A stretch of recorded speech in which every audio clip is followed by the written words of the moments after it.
to all that's inside joy.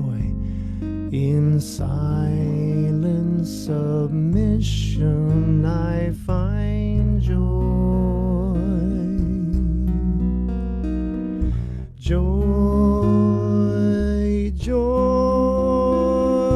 joy.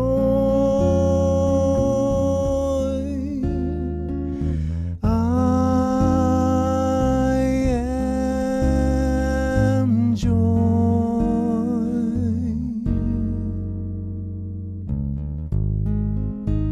This time we'll sing love. I lovingly listen to all that's inside. In silent submission I find love. Love, love, love. I am love. I am.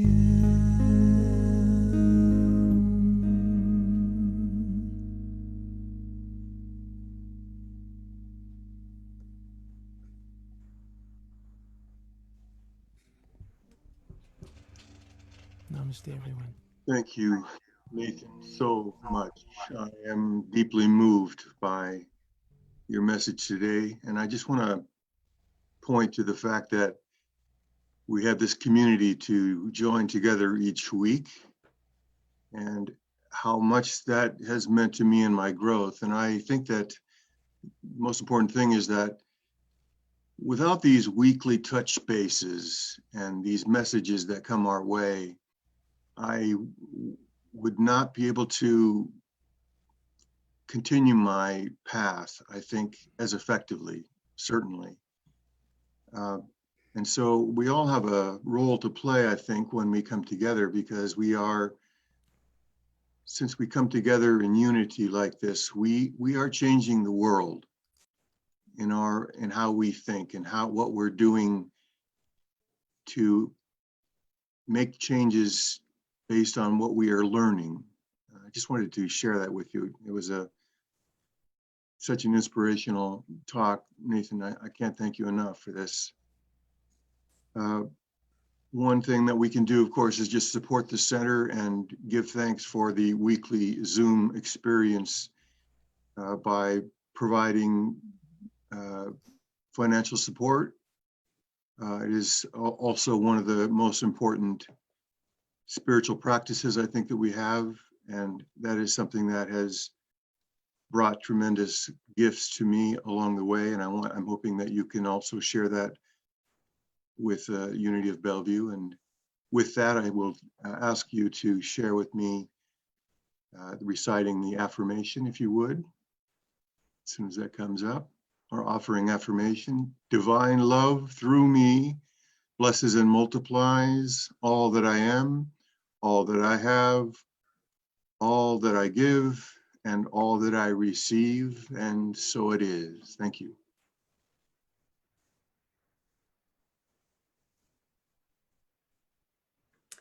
We breathe in a grateful breath together.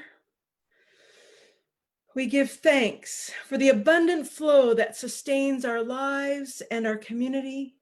We give thanks for these tithes and offerings, knowing they will be multiplied and blessed so that all might awaken and know the truth of who they are.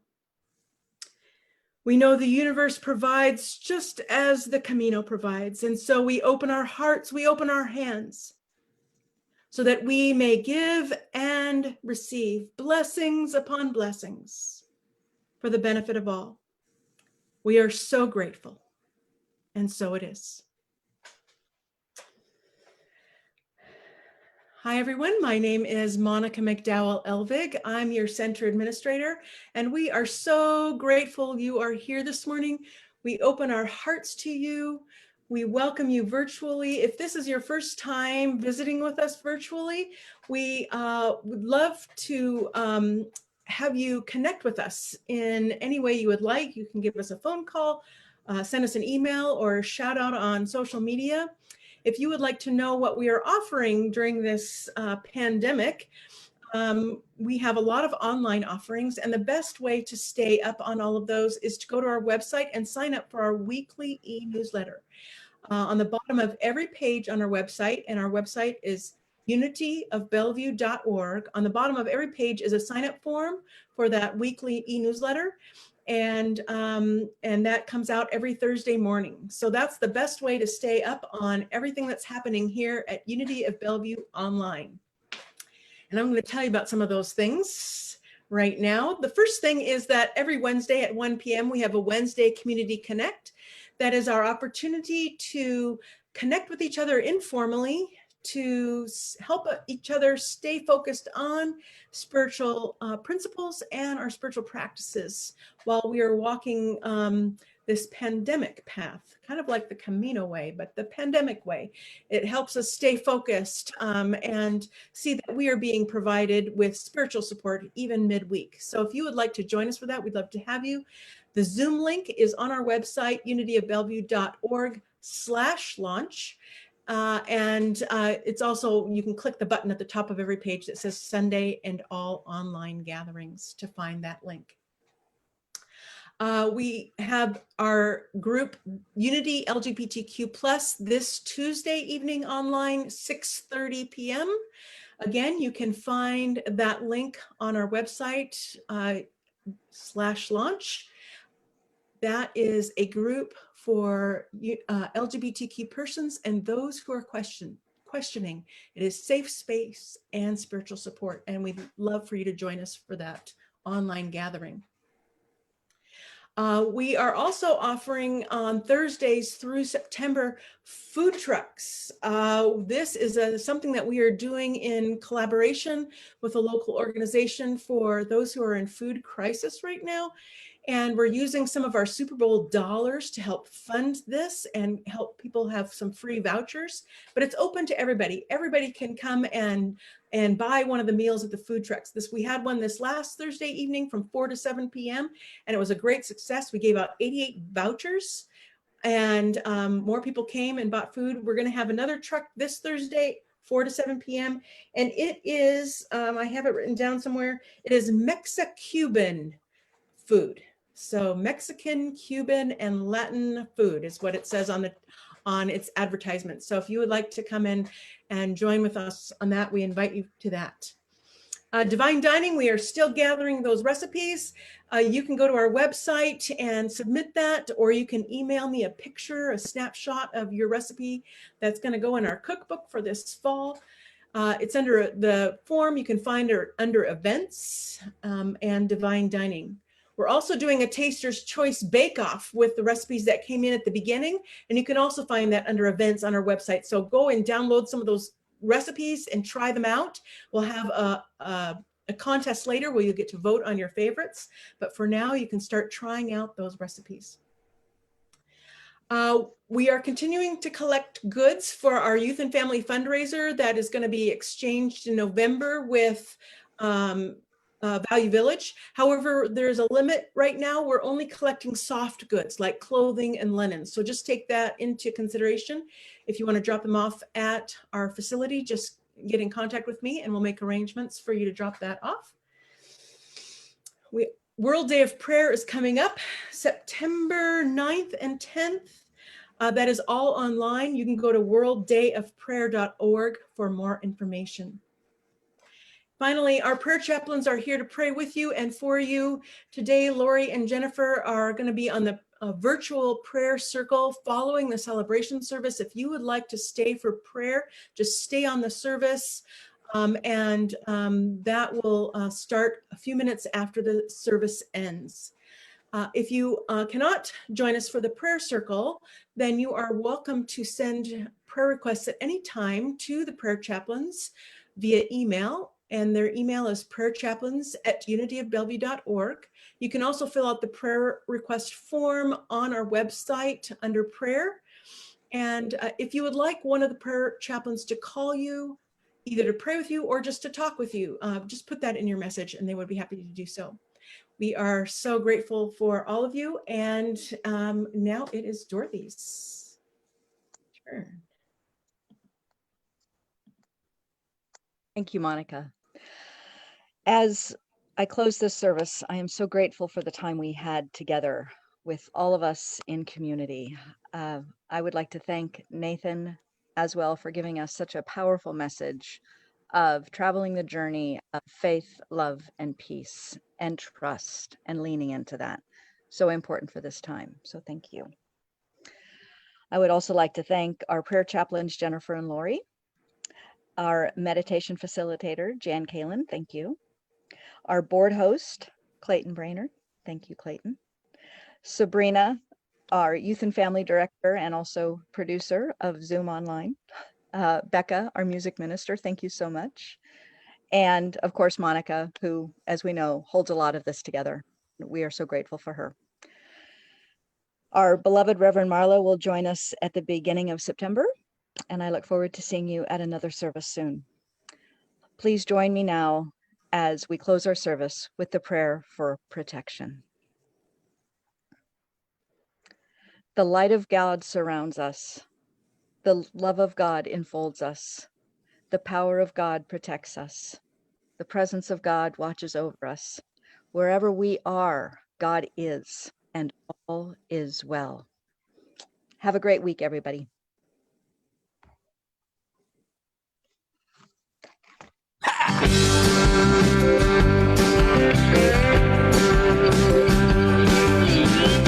Sometimes I forget where I come from. Sometimes I forget where I'm going to. Sometimes I get so confused I lose my way. Sometimes I know you feel the same. Then I remember there is nowhere that God is not. No, no, no. There is nowhere that God is not. There is nowhere that God is not. No, no, no. 'Cause everywhere I am, I know what I've got. Somebody and then I'm ready. Sometimes I believe